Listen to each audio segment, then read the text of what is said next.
Evolução em Dois Mundos, pelo espírito André Luiz e Francisco Cândido Xavier.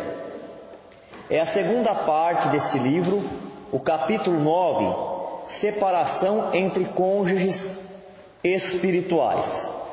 Sábado passado nós vimos que as almas, elas podem se reunir por afinidade.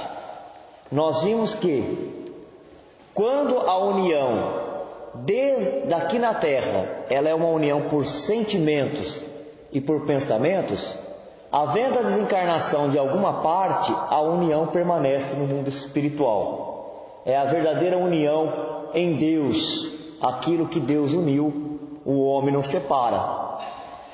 Agora, quando essa união está atendendo a um programa de reparação, o que seria um programa de reparação? Um indivíduo se comprometeu com o outro, ou prometendo coisas que não cumpriu, traindo a sua confiança, entregando a uma existência de desespero, de sofrimento.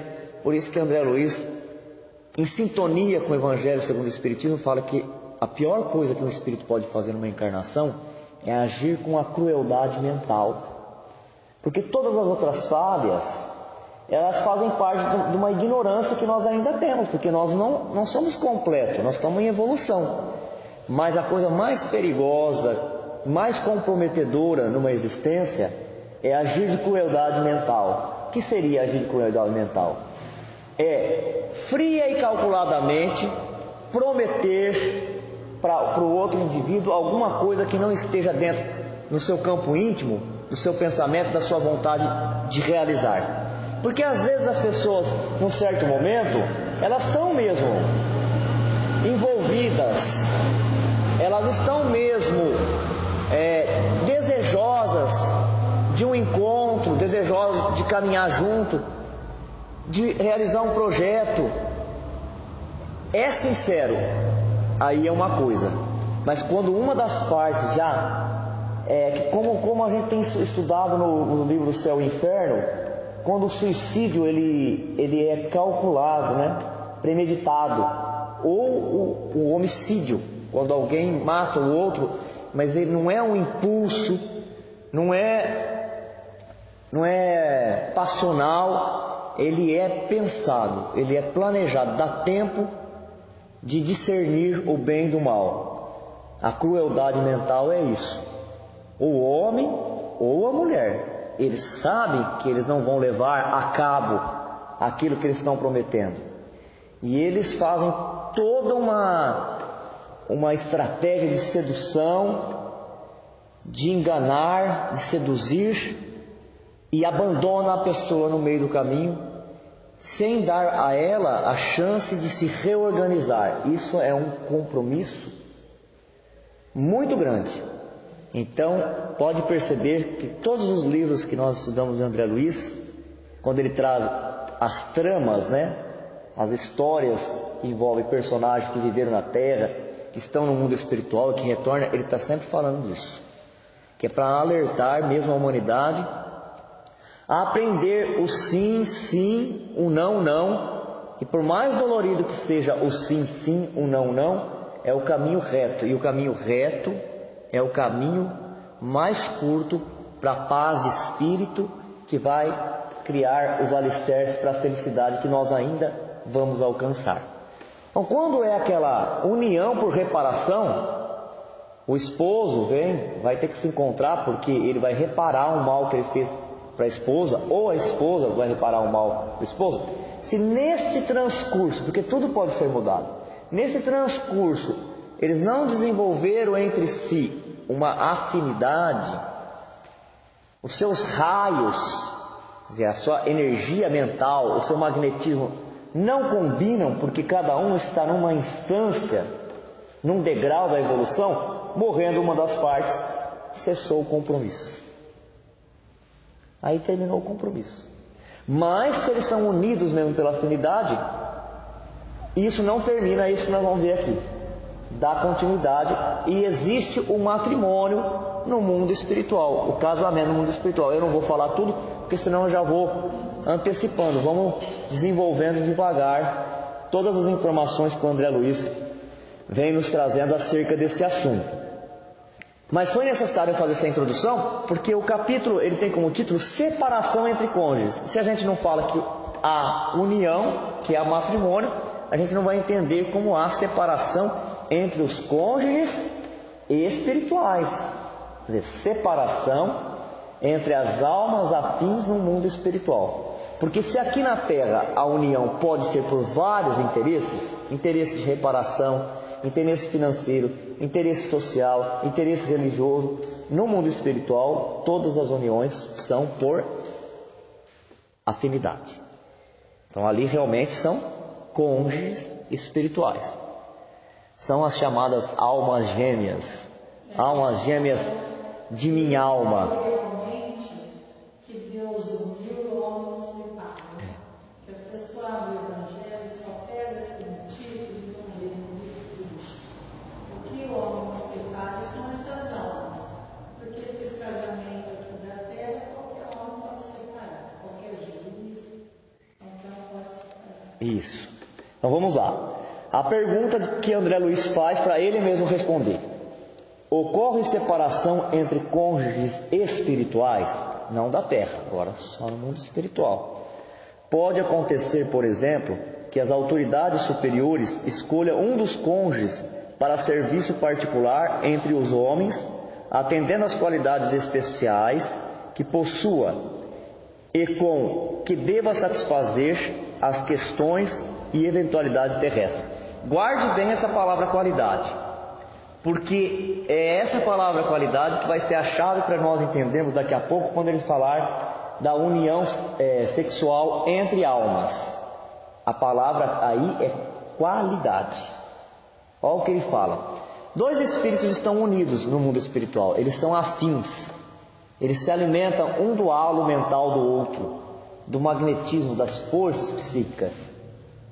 E a espiritualidade que dirige aquela cidade, aquela comunidade, percebendo que um deles tem qualidade, algumas qualidades que são importantes para ajudar aqui no trabalho na terra, pode convocá-lo para vir trabalhar na terra. E aí então vai separar os dois. Ele vai encarnar. Vai separar porque um vai ficar desencarnado e o outro vai ficar encarnado. Embora a gente possa se desprender do corpo enquanto encarnado e visitar um ou outro, ou pode assimilar as correntes mentais, não é igual estar junto, a gente sabe disso. Basta a gente perguntar para as pessoas aqui na Terra que tiveram a separação dos entes queridos, é igual? Quando um fica na Terra e um vai para o mundo espiritual, é igual? Não é igual. Poderá ser um dia para nós, quando nós tivermos evoluído. Mas agora não é igual. Por quê? Porque aqui a gente sente a falta do calor humano, a falta da conversa. Vai falar mais adiante, quando as almas são afins, não precisa outra coisa, basta um olhar, um sorriso para alimentar. Quer ver como que não é igual? Então é uma separação. Você fala, mas não é separação definitiva. Mas aqui não está falando de separação definitiva. Está falando de separação. Porque se perguntasse para o espírito que vem, você queria deixar o que ficou? Não queria. Eu me alimento dos pensamentos dela, eu me alimento do sentimento dela, eu queria ficar com ela. Mas atendendo uma convocação eu venho. É igual o patriota, o filho da pátria. Ele queria ir para a guerra? Ele não queria ir para a guerra, ele é convocado. Aí ele se veste de uma força, que ele é patriota, ele ama a pátria, para poder defender a sua pátria. Mas se ele pudesse escolher, não haveria guerra. Ele ficaria onde ele estava, né? Mas como a guerra é uma lei, está lá no livro dos Espíritos, né? A lei da destruição, como tem a lei do amor, como tem a lei do trabalho, a lei da sociedade, nós temos que ir para a frente. E em outro caso que pode haver a separação, ele vai dizer aqui de um outro caso. Além disso, esse ou aquele cônjuge, após venturoso estágio na esfera superior, necessita regressar aos círculos carnais para experiências difíceis no resgate de compromissos determinados. Pode ocorrer também que uma das partes tem que voltar para a Terra. Quando o espírito ele não está completamente desmaterializado, ele tem que voltar para a Terra. Outro dia nós estávamos falando aqui, e eu usei a palavra, de novo, vou falar isso para fixar bem na nossa cabeça. Eu usei a palavra espírito superior. Não é a palavra correta quando a gente quer falar daquele espírito que tem no mundo espiritual a moradia definitiva. Aquele que já as coisas da terra já não repercute mais na sua alma. Nem as coisas boas, do nosso ponto de vista do que seja boa, o perfume das flores, a melodia da terra, nem isso e nem as coisas ruins, como dor, como frio, calor, como medo e ansiedade, essas coisas já não repercutem. A palavra correta é espíritos que estejam completamente puros. Porque entre os espíritos superiores tem um que está aqui um degrau, outro aqui, outro aqui, outro aqui. Então, nós usamos realmente naquela ocasião a palavra superior, mas o mais correto para trazer a ideia para a gente, a ideia mais precisa é os espíritos completamente purificados. Quer dizer, o perispírito dele está tão refinado,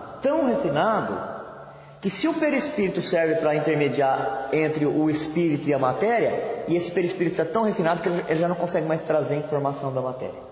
E tão refinado. É como se tivesse combinado, casado o perispírito e o espírito em sutileza. Aqui não está falando desse espírito. Aqui está falando de espíritos que estão afins.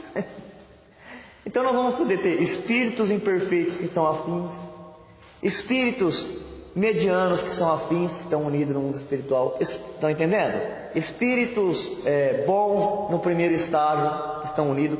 Espíritos bons medianos, espíritos bons quase superior, espírito superior unido. Se tem em várias categorias as almas afins, então vamos pensar num que não seja ainda superior. Ele tem necessidade de reencarnar na Terra. A gente fica bastante tempo no mundo espiritual. Quanto mais avançado nós somos, mais tempo nós podemos ficar no mundo espiritual. Mas se nós ainda não estamos quite com a lei de Deus e desmaterializado, o que a gente faz? Tem necessidade de reencarnar. Aí então uma das partes reencarna. São as duas situações onde motiva a separação entre esses cônjuges espirituais. Em ambas as modalidades de separação, compreensível e justa, o companheiro ou a companheira em condição de superioridade, pelo menos circunstancialmente, roga com êxito a possibilidade de custodiar o objeto de sua veneração e de seu carinho, quase sempre na posição de reencarnados, em regime de completa renúncia. Quando isso acontece, é o que ele fala, nas duas modalidades, seja aquela situação que uma das partes teve que vir para ajudar, porque ele tem uma qualidade, ele vai ajudar no trabalho aqui na Terra. Pode ser uma qualidade religiosa, ou pode ser uma qualidade no campo da ciência, no campo da agricultura, que seja. Todas essas são importantes, e nenhuma é menor do que a outra. Ou naquela situação em que uma das partes tem que reencarnar para reajuste, por reparação, a outra parte, e geralmente é um espírito que tem uma superioridade moral em relação àquele que veio, ele pede a Deus para que ele continue ligado àquela criatura, ajudando naquele trabalho que ele vai realizar. Em completa renúncia, quer dizer, está renunciando à proximidade, porque aquela parte estando próximo dele, ele fica mais feliz, mais alegre, mais motivado, mais cheio de vida, de motivo para continuar realizando seu trabalho. Quando está afastado, vai ter que continuar com as suas próprias forças, sem a permuta de energia. Então é uma renúncia. E acabam ajudando um ao outro, como foi o exemplo do Divaldo Pereira Franco, né? Que tem na família espiritual dele a Joana de Ângeles. e fica do mundo espiritual, guiando os seus quase 90 anos de existência física. Ou do Chico Xavier, no caso do Emmanuel, que já encarnaram um monte de vezes. Então fica aí a prova que eles são almas afins. Do mundo espiritual, um vira o protetor do outro, o olho do outro, né? Porque aqui nós só vemos as coisas da terra. E então lá no mundo espiritual eles veem as coisas espirituais. Fica um ajudando o outro. O capítulo 10, nós vamos ver o capítulo 10 e o capítulo 11, porque os três eles estão dentro do mesmo bloco aqui de assunto. É uma outra pergunta. Em que bases se verifica a disciplina afetiva nas sociedades espirituais das esferas superiores? Enganam-se, lamentavelmente, quantos possam admitir a incontinência sexual como regra de conduta nos planos superiores da espiritualidade.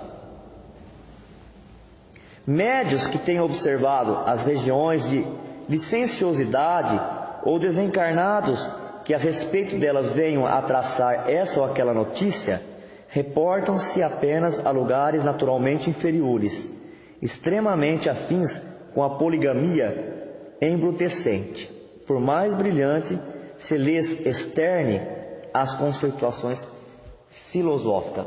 Disciplina afetiva.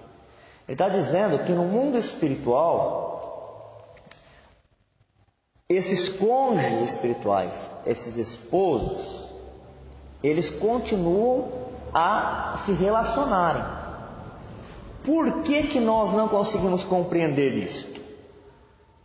Ou por que alguns médiuns, eles trazem informações daquilo que eles veem ou aquilo que eles recebem como psicografia ou como psicofonia, como vidência, e transformam aquilo numa regra geral? Primeira resposta: como nós estamos na Terra, os nossos sentimentos eles repercutem em órgãos específicos. Se a gente falar de visão, logo a gente vai pensar no olho. Se a gente falar de emoção, onde repercute? No coração.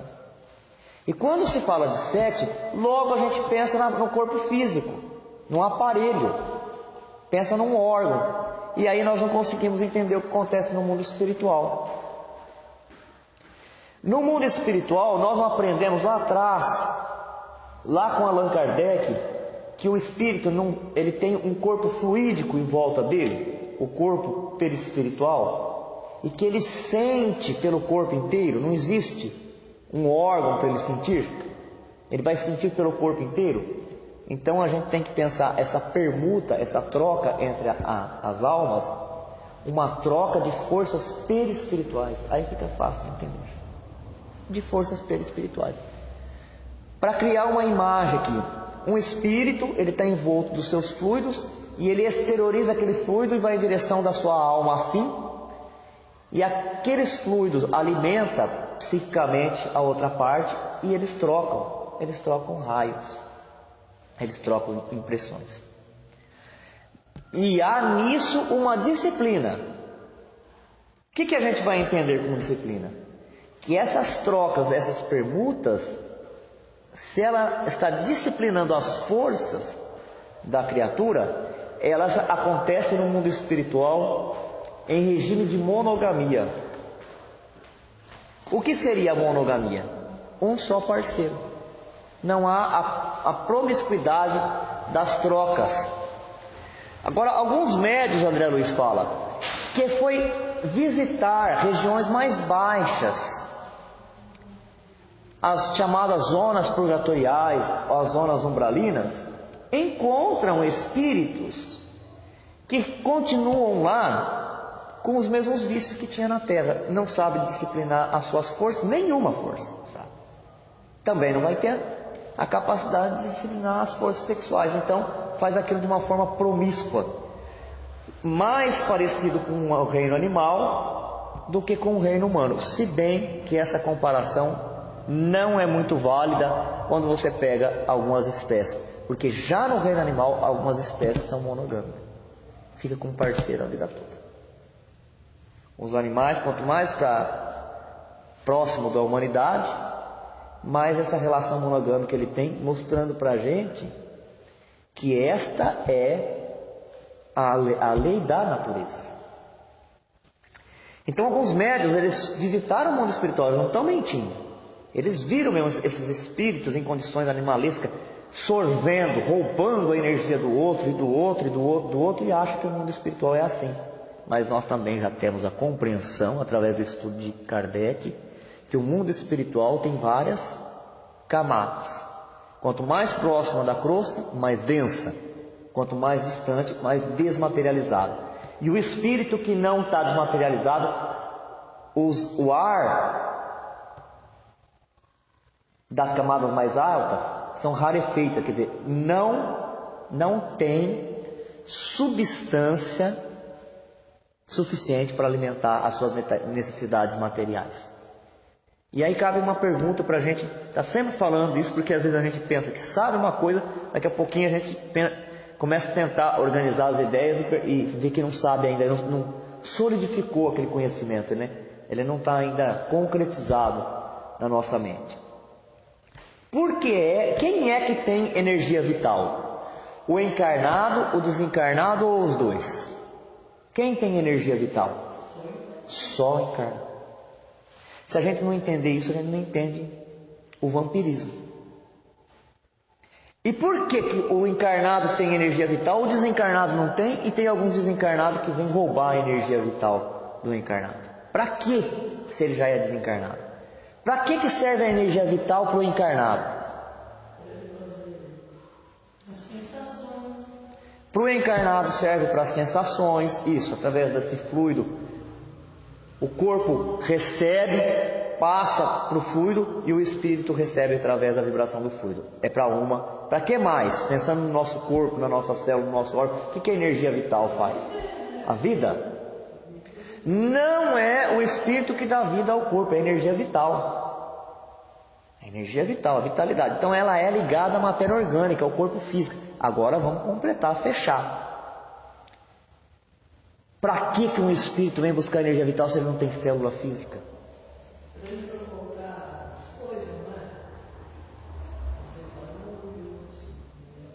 Pega o fluido para provocar os fenômenos de efeito físico, quando eles querem mostrar que ele está presente, ou para perturbar, ou para zombar, tudo bem. Mas os vampiros, para que eles fazem isso? Por que eles têm necessidade disso? Porque ainda eles se sentem na matéria, eles têm a necessidade de continuar tendo sensações físicas. E eles não têm corpo físico, então ele precisa do fluido para sentir, para se sentir humano, para dar continuidade, mesmo depois de desencarnado, aos vícios que eles não conseguiram vencer na Terra. Então, um médium que tenha visto isto no campo mais baixo do mundo espiritual, ele vai achar que é assim todo o mundo espiritual. E o André Luiz está dizendo que não. Nas camadas mais altas, existe uma disciplina dessa força. Continua havendo uma cumplicidade entre duas almas, que caminham junto, uma ajudando a outra a progredir, a evoluir, com o objetivo no final de um dia se alimentar de Deus. Porque este é o objetivo de todos nós, de sermos alimentados pela força de Deus, que é a força maior. Entrar em comunhão com Ele.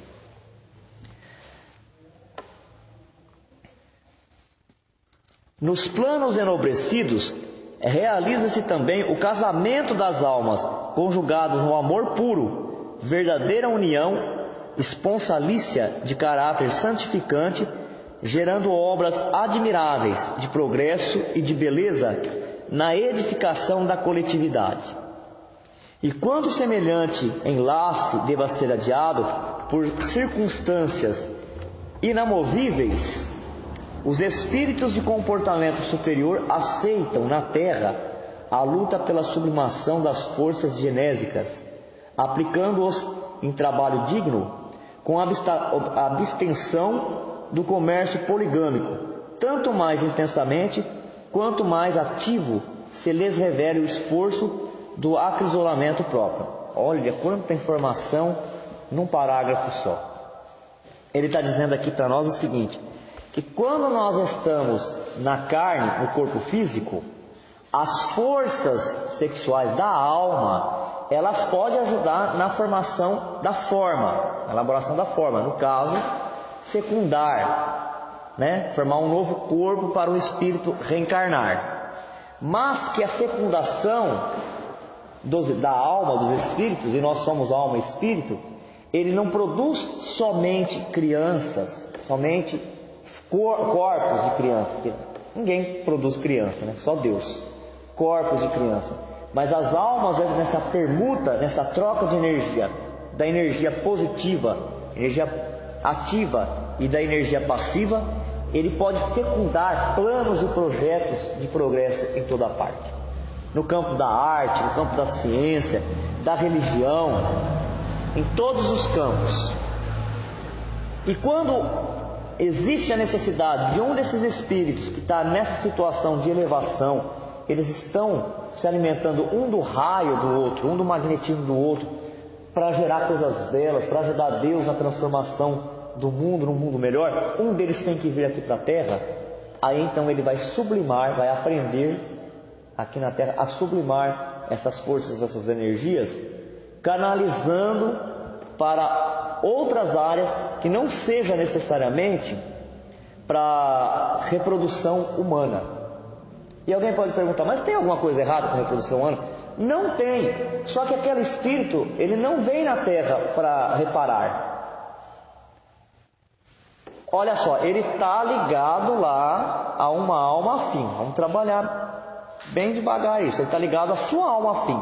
A sua alma afim ficou lá. Ele veio para a Terra. Se ele não veio reparar com outro espírito, então ele não precisa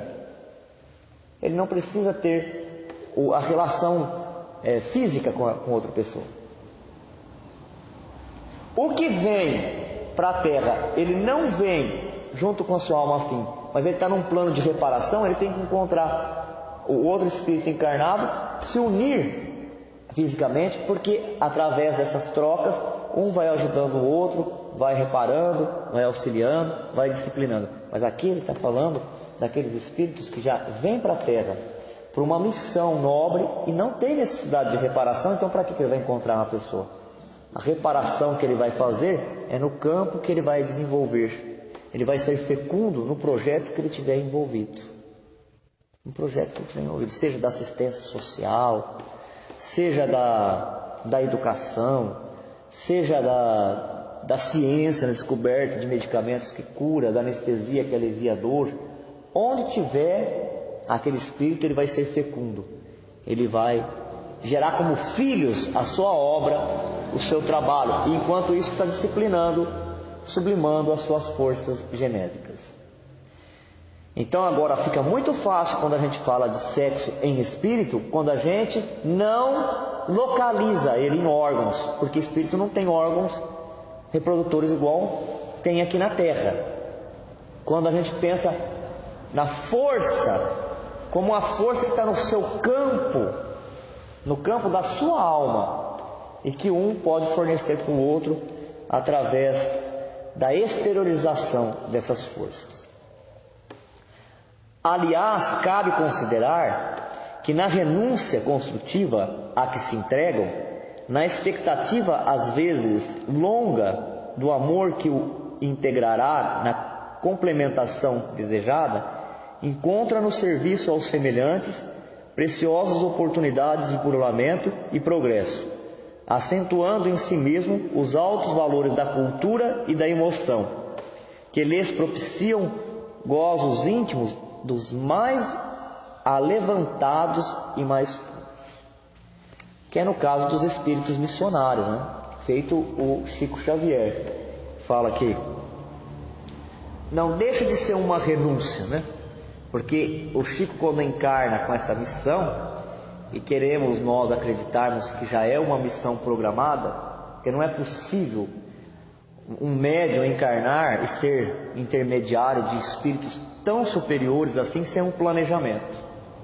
A gente quer acreditar, quer ter a convicção que o Chico foi um missionário na Terra E quem está inteiramente dedicado a estudar a obra do Chico, com critério, com detalhe, vai perceber a grandiosidade desta obra.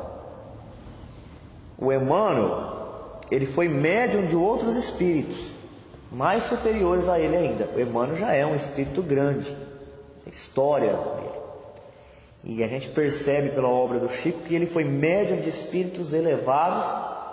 Esses espíritos elevados passando por Emmanuel, o Emmanuel vem, passa para o Chico para chegar até nós. Então ele renunciou a ter uma vida como todo mundo quer ter na Terra, de ter uma esposa, de ter seus filhos, de formar um ninho doméstico. E muitas vezes ele ressentiu disso, porque a gente já viu frases do Chico que falava assim: eu me sinto como uma árvore seca com galhos retorcidos. Porque ele não conseguiu formar, não conseguiu porque não estava no plano dele, é uma renúncia. Não conseguiu formar uma família, dar continuidade. E às vezes ele também falava: todos os dias do ano eu tenho aquela multidão de gente me cercando, querendo alguma coisa de mim. Mas no Natal, no Ano Novo, no Dia dos Pais, no Dia das Mães, ele ficava sozinho. Então é isso que ele está querendo falar. Se a gente não traz esses exemplos, fica muito no campo filosófico e a gente não entende o que o André Luiz quis dizer. É uma renúncia. Porque se não fosse alguma coisa que gerasse dificuldade, não ia ter mérito para o espírito. Então ele ressentiu sim disso. Vamos dizer assim, se a gente pudesse falar, ele sofreu por isso. Mas o sofrimento, quando ele não é gerador de revolta contra Deus, de revolta contra as suas leis, contra o futuro, ele promove mudanças na alma. Ele sutiliza a alma. Para a gente entender melhor esse trechinho aqui, o próprio Espírito nos lança para o Missionário da Luz. O Missionário da Luz é um livro que nós já lemos, mas casando as informações do jeito que ele fez, fica muito mais esclarecedor. Talvez hoje não dê tempo, mas a gente já vai citar qual que são as páginas. Porque aqui ele dá um exemplo quando eles estão, o André Luiz está acompanhando o instrutor Alexandre, e eles estão providenciando a encarnação de um espírito que está lá em nosso lar. E no meio desse planejamento surge alguma coisa, surge uma pergunta em relação a isso, e o instrutor vai conversando com o André Luiz, vai dando uma verdadeira lição sobre como é que funciona esses casamentos entre as almas afins no mundo espiritual. Está na partida 198 até 203.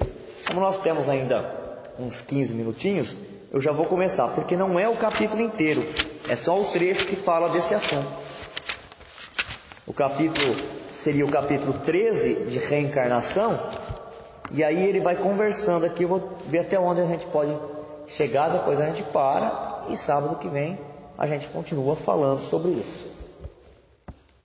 A palavra do orientador não podia ser mais lógica.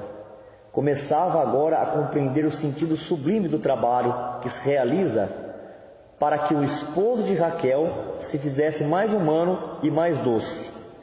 Como não encontrasse expressões para definir meu assombro, Alexandre sorriu e acentuou depois de longo intervalo: segundo pode observar, não existe por aqui milagres para o culto do menor esforço. E, quando ensinamos em toda parte a necessidade da prática do amor, não procedemos obedientes a meros princípios de essência religiosa, mas atendendo a imperativos reais da própria vida. Olha como que ele começa esse trecho, falando do amor. Que o amor não é uma opinião religiosa da terra. Não é uma opinião de homens que agora tem essa opinião e amanhã tem outra opinião. Quando ele fala de amor, ele está falando de uma coisa real. Ele está falando de uma força que existe na natureza, a revelia até daqueles que não querem. saber que existe, e daqueles que não queira que exista. Mesmo que eu não souber que existe, quando é da natureza, existe. E mesmo que eu quiser criar uma resistência, eu não consigo, porque é da natureza. E se é da natureza, é a vontade de Deus. O amor é a vontade de Deus. Aquele que já está cumprindo essa lei, ele já está usufruindo da felicidade. E aquele que ainda não experimentou, ou aquele que faz resistência, sofre.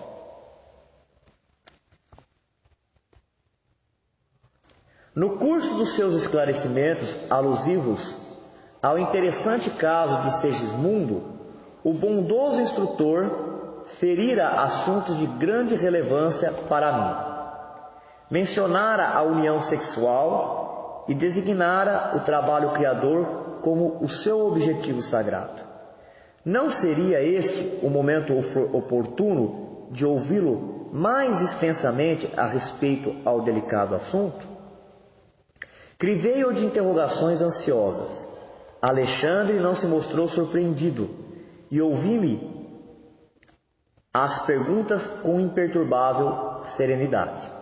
Quando me coloquei na atitude de expectativa, respondeu amavelmente: o sexo tem sido tão aviltado pela maioria dos homens reencarnados na crosta, que é muito difícil para nós outros, por enquanto, elucidar o raciocínio humano com referência ao assunto. Basta dizer que a união sexual entre a maioria dos homens e mulheres terrestres se aproximam demasiadamente das manifestações dessa natureza entre os irracionais.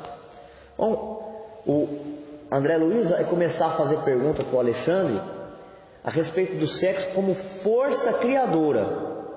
É uma força que tem um espírito. Nós já falamos, analisando esse capítulo de Evolução em Dois Mundos, que é criadora. Pode ser aqui na Terra criadora de forma, quando um homem e uma mulher se unem e aí eles vão ter um filho, eles estão gerando a forma, mas também um homem e uma mulher, quando eles se casam e eles se unem, eles não formam só o filho, eles formam toda uma vida junto, eles formam todo um trabalho, em parceria, para ajudar um ao outro, para ajudar esses filhos a se encaminhar e para ajudar a sociedade onde eles estão. E no outro caso que nós dizemos, as almas mais sublimadas, para trazer para a Terra, para trazer para as dimensões mais próximas da Terra, a beleza, a harmonia e a perfeição. Aí o Alexandre já começa falando: é difícil nós falarmos do sexo, do entendimento de força criadora para o homem da Terra, porque na Terra a maioria faz um uso tão desviado dessa força, que toda vez que nós vamos falar dela, as pessoas vão pensar em outra coisa e não naquilo que ela realmente é. Já lança a mente a conectar com aquilo que parece mais comportamento ligado aos irracionais do que realmente ao Espírito, que é Filho de Deus. Que é Filho de Deus, quer dizer, que é produto de Deus, que é resultado de Deus. Mais um pedacinho eu acho que vai dar só para a gente ver essa 199.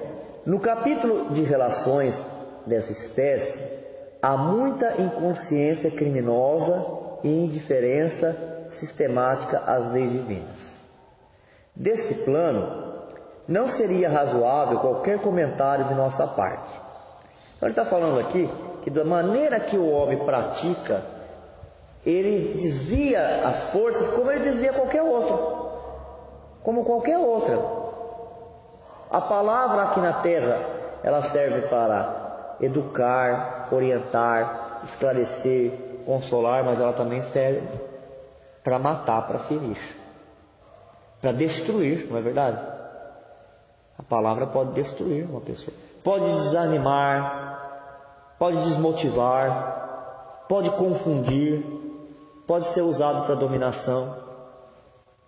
E nós usamos agora a palavra, podia ser qualquer outra força do Espírito.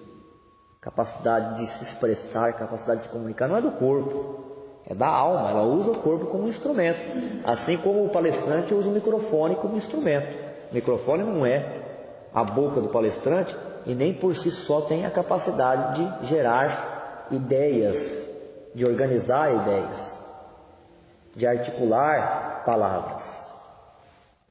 Então aqui ele fala que ele nem vai falar aqui com o André Luiz daquilo que é um desvio, porque o sexo aqui na Terra está servindo para dominação, para humilhação, para gerar ciúmes e para cometer crimes, porque quantos crimes não são cometidos por causa dele? Uma mulher às vezes se pega com outra mulher no meio da rua, a gente vê essas imagens, a gente não sabe nem o que fazer, né? Desconcerta esse filho por causa de um homem.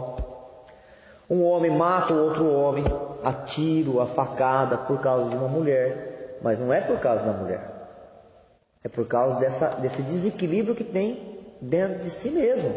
Porque se a pessoa não tiver esse desequilíbrio, né, esse desvio da função, ele vai usar para gerar amor, mas nós, a humanidade, estamos distante disso. Então, se ele não vai falar disso, ele vai falar do quê? Ele vai falar de outras coisas, ele vai falar daquilo que deveria ser mesmo, do uso correto, do uso bem orientado das forças.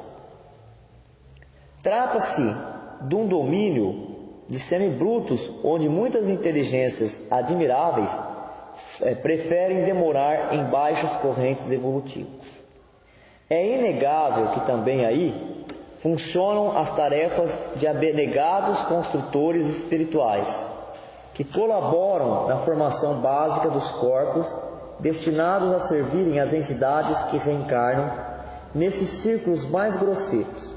Entretanto, é preciso considerar que o serviço em semelhante esfera é levado a efeito em massa com características de mecanismo primitivo. O amor nesses planos mais baixos é tal qual o ouro perdido em vasta quantidade de ganga, exigindo largo esforço e laboriosas experiências para revelar-se aos entendidos. Entre as criaturas, porém, que se encaminham de fato aos montes de elevação, a união sexual é muito diferente. Ela traduz a permuta sublime das energias perispirituais, simbolizando alimento divino para a inteligência e para o coração, e força criadora não somente de filhos carnais, mas também de obras e realizações generosas da alma para a vida eterna. Olha, vamos terminar fazendo esse comentário. Falando que quando as almas são sublimes, são elevadas, elas permutam, trocam entre si forças que estão no perispírito dela para alimentar umas às outras no campo do sentimento, do coração e no campo da mente, da inteligência e da sabedoria. Quando assim acontece, é de uma forma consciente, porque o espírito que está permutando com o outro, ele está se doando de forma consciente, ele está colaborando com o outro. E quando se pensa no sexo aqui ligado à Terra, isso é uma coisa que não depende da vontade, é uma coisa mecânica, ela ocorre automaticamente. Basta que haja um encontro entre células reprodutoras para gerar uma nova forma. Mesmo assim, o André Luiz coloca aqui, né? A gente já sabe disso. Mesmo assim, existe a colaboração das forças espirituais superiores. Estão sempre presentes quando vai haver a formação. A formação do corpo ela é automática, mas os espíritos benfeitores eles estão presentes porque se aquela encarnação é uma encarnação planejada, eles vão ajudar a escolha de caracteres, de formas físicas que mais favoreçam o trabalho que aquele espírito vai vir fazer na Terra.